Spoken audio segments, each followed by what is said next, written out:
My wife left a note. Don't look for me. I need freedom. So I didn't. I filed for divorce, froze the accounts, and went on vacation. 3 days later, she was waiting outside my lawyer's office in tears. I, 38 male, and the note was sitting on the polished granite of our kitchen island, weighted down by her house key. Not the front door key I noticed, but the specific one for the back door, the one she always used. A small, deliberate detail. It was 4 sentences long, written in her neat, looping cursive that always looked so at odds with her personality. I need to be on my own for a while. This isn't working for me anymore. I need freedom. Don't look for me. No, I'm sorry. No, I love you, but just a clinical statement of departure. For a moment, I did nothing. I just stood there in the silent kitchen, the scent of the coffee she'd made before she left still hanging in the air. I looked around at the life we had built. The custom-tiled backsplash we'd argued over for weeks. The ridiculously expensive Scandinavian armchair in the corner that was supposed to be her reading chair, though she mostly just threw her coat on it. It all felt like a stage set for a play that had just abruptly ended. There was no screaming, no throwing things. The grief was there, a cold, heavy stone in my gut, but it was accompanied by something else, a strange, unnerving calm. Lauren had always been the impulsive one, the one prone to dramatic gestures and pronouncements. In her grand gesture, she'd forgotten the fundamental difference between us. She makes scenes, and I make plans. I picked up my phone. My first call was not to her mother or her best friend or any of our mutual acquaintances. It was to a man named Walter Chen, the most ruthless divorce attorney I could find on short notice with a 5-star Google rating. He specialized in complex asset division. I booked an appointment for the following Monday.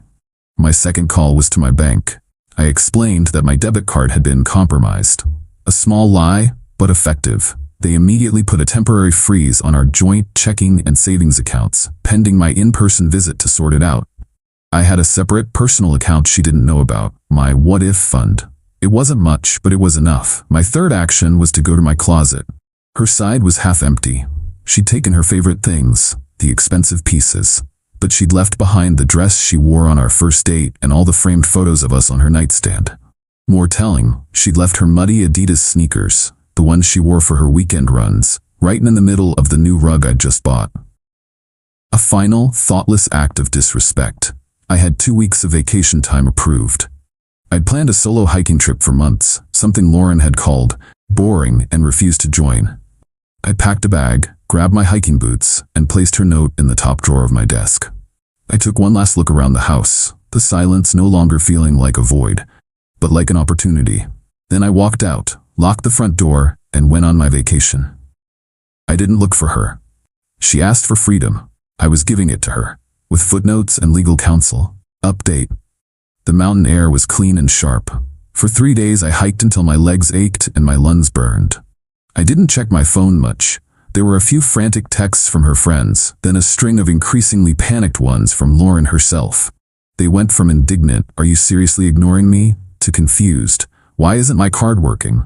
I read them, felt a flicker of something, not guilt, but a sad confirmation, and then put the phone away. I drove back Monday morning, showered at a truck stop and put on the suit I'd packed. I felt more clear-headed than I had in years. When I pulled up to Walter Chen's law office, a discreet modern building in a quiet part of town, I saw her. Lauren. She was sitting on the low brick wall that bordered the manicured landscaping, her head in her hands. She was wearing the same clothes she'd had on in her last Instagram post from 2 days ago. A post I'd glanced at with morbid curiosity, captioned, "Finally free," featuring a clinking cocktail glass and an unseen companion. The chic freedom seeker from the photo was gone. Today she looked frayed. Her hair was a mess, her eyes were red and swollen, and there were tear tracks cutting through her foundation. She saw my car and shot to her feet. "Nathan." I got out of the car and looked at her. I didn't say a word. "Nathan, what the hell is going on?" she demanded, her voice cracking. "My card was declined, at a hotel. It was so humiliating. And the joint savings, it's frozen. I tried to call the bank and they said you reported a security breach." "What is that?" I adjusted my tie. "It's a security breach, Lauren. Our financial security has been breached." Her face, a mask of tearful confusion, hardened. "That's not funny. This is our money. I needed that money. I had plans." "I'm sure you did," I said, my voice even. I started walking towards the office door. She scurried to keep up, her tone shifting from anger to a kind of desperate pleading. "Okay, look, maybe I should have talked to you," she said, grabbing my arm. I stopped and looked down at her hand until she let go. But I was suffocating. I needed space. A break. That's all this was. A little break to clear my head. And I come back to this? You hired a lawyer? I saw the email confirmation on the tablet. A divorce lawyer, Nathan. Are you insane? This was the moment that crystallized everything. She hadn't left me. She had just put me on pause, expecting me to wait patiently in the wings until she decided she was done with her break. The sheer, blinding entitlement of it was almost impressive. "You left a note, Lauren," I said, my voice dangerously soft. It said, "Don't look for me." It didn't say, "I'll be back on Monday. Please have the accounts liquid and my laundry done." You wanted freedom. I'm just formalizing it. "Formalizing it?" she shrieked, tears starting anew. "You can't just divorce me. We have to talk about it. We have to go to therapy. You don't just blow up our life." "You detonated the bomb, Lauren," I replied, turning my back to her. "I'm just picking through the rubble." I opened the heavy glass door to the law firm. The last thing I heard as it swished shut behind me was her sobbing my name. A question laced with a dawning, horrified understanding. Update. A week of blessed silence was broken by a phone call from an unknown number. I let it go to voicemail. The message was from a man. His voice was smooth, confident, the kind of voice that's used to getting its way. "Nathan, this is Kyle. Listen, I think we got off on the wrong foot here. Lauren is obviously very upset and you're not being rational. Why don't you and I have a man-to-man chat and figure this out? Give me a call." Kyle. I knew the name. He was a senior manager from her marketing department, the one she'd laughed with a little too long at the company Christmas party.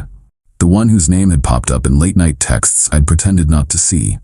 I didn't call him back. Instead, I forwarded the voicemail audio file to Walter Chen with the subject line, "For the file." The next evening, they appeared at my door. I saw them through the peephole, Lauren standing slightly behind Kyle, who had his hand possessively on her lower back. He looked exactly as I'd pictured, expensive haircut, smug expression, wearing a jacket that probably cost more than my monthly mortgage payment. He rang the doorbell with a sharp, impatient jab. I opened the door a few inches, leaving the security chain on. "Yes?" Kyle's smile was pure condescension. "Nathan. Good, we need to talk." "I'm talking to my lawyer," I said. "You should have Lauren talk to hers." "Now see, that's the kind of attitude that's making this so difficult," he said, trying to lean into the doorway. The chain held. "Lauren is willing to be reasonable. She's willing to come home, to let you calm down, and we can all sort this out like adults." "We?" I asked, looking past him at Lauren, who refused to meet my eyes. "There is no we. There's you, and there's me, and she made her choice." Lauren finally spoke, her voice thin. "Nathan, please, he's just trying to help. This has all been a huge misunderstanding. Just let me in so I can get my things." "Your things will be handled by our attorneys," I said flatly. Then I looked her in the eye. "Besides, the key you left wouldn't have worked anyway." Her brow furrowed in confusion. "What are you talking about?" "The locks were changed the morning I left for my trip," I said. "You vacated the property. You have no legal right to be here." Kyle scoffed, his charm curdling into aggression. "Don't be an ass. This is her home. We just need to get her passport and some of her clothes." "Then her lawyer can send my lawyer a formal request," I said, and began to close the door. Kyle's hand shot out, pushing against it. "You're gonna regret this. I can make things very difficult for you." The threat hung in the air. It was clumsy, stupid, and the best gift he could have given me. I looked him dead in the eye. "Is that a threat, Kyle?" He faltered just for a second. "It's advice." "I'll add it to the file," I said, and closed the door.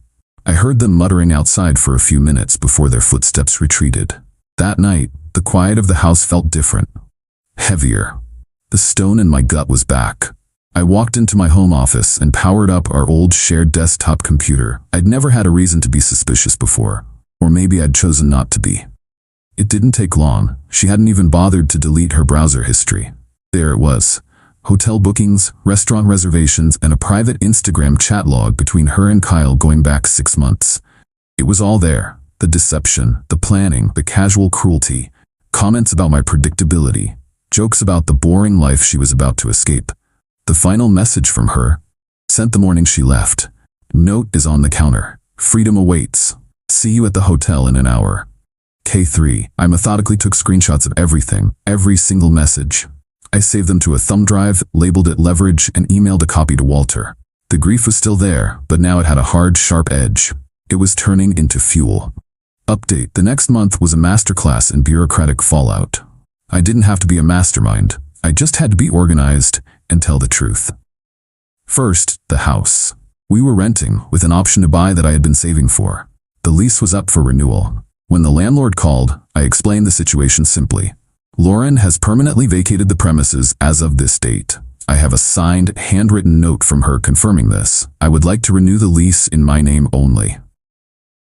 I emailed him a picture of the note. He was a reasonable man who hated complications. He drew up a new lease for me alone. A week later, Lauren called me hysterical. The landlord said I'm not on the lease. He said if I try to enter the property, he'll call the police. You can't do that, Nathan. My name has been on that lease for 5 years. You abandoned the lease, Lauren, I said, repeating the words Walter had coached me to use, and my lawyer has the documentation to prove it. Second, the social fallout. I didn't badmouth her to our friends. I didn't have to. Her and Kyle's behavior did all the work. They were now an official public couple. They started posting photos together at expensive dinners on weekend trips. It looked desperate, a frantic performance of happiness. Meanwhile, the news of her break and my immediate divorce filing had spread. People can do the math. I got a call from a mutual friend, Kelly. Hey, I'm so sorry about all this, she said, her voice hesitant. Honestly, it's all anyone at her office is talking about. It's gotten really awkward. People are taking sides. It turned out Kyle was married too, a fact Lauren had apparently not been privy to. His own divorce was now underway, and it was significantly messier and more public than ours. The perfect corporate couple was imploding under the weight of their own drama. The financial pressure was the real kicker. Without access to the joint accounts, Lauren was entirely dependent on Kyle.